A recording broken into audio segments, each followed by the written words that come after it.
What is going on, guys? Welcome to GregglesTV Daily, your source for daily tech news. Make sure you subscribe so you know what's going on in the world of tech. How is everyone doing? Let's get into the news. The first story of the day is about the Galaxy S10 and the amazing pre-order sales that it's getting here in America. Now, as you can see right here, it says Samsung Galaxy S10 pre-orders break record in US. Now, we don't have exact numbers, but I guess this is coming from a Samsung spokesperson. They also went on to say that power users lead the pack in the US, with the Galaxy S10 Plus accounting for over 57% of pre-orders. That does not shock me that the S10 Plus is the best-selling version of the S10 that's out right now. The S10's kind of, the regular S10, the one in the middle, it's kind of a weird thing. It's, 6.1 inches, which is a fairly big display.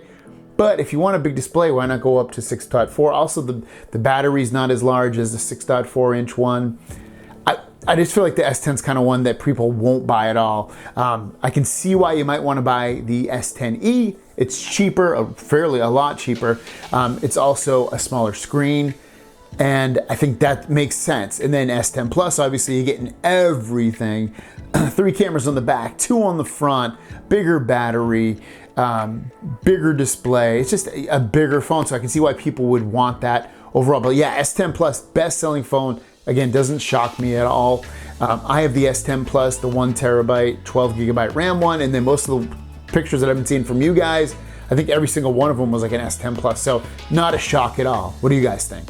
And the last story of the day, take it with a complete grain of salt, because I've never heard of this guy. I picked this information up through the Android Reddit site, and this is what the tweet says from this guy. Now, his name's Star Universe, think Ice Universe, but this guy's Star Universe, and its tweet says, Samsung will launch a cost-effective flagship phone this year. The price will be lower than the price of the Galaxy S series, and then he has a bunch of hashtags. Now, it's somewhat believable. I can see Samsung wanting to get a lot more market share back, especially when people aren't buying his phones as fast as they were.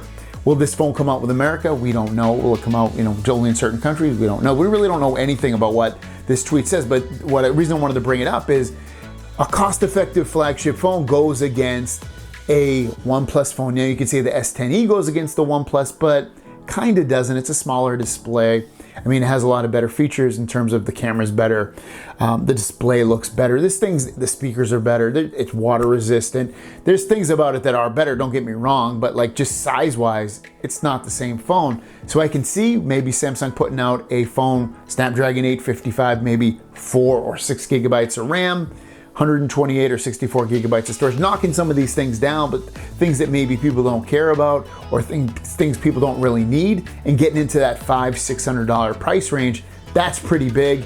We're definitely going to keep our eye on this to see if that matures into some real news. Guys, thanks for watching. Don't forget to subscribe to new videos every single day.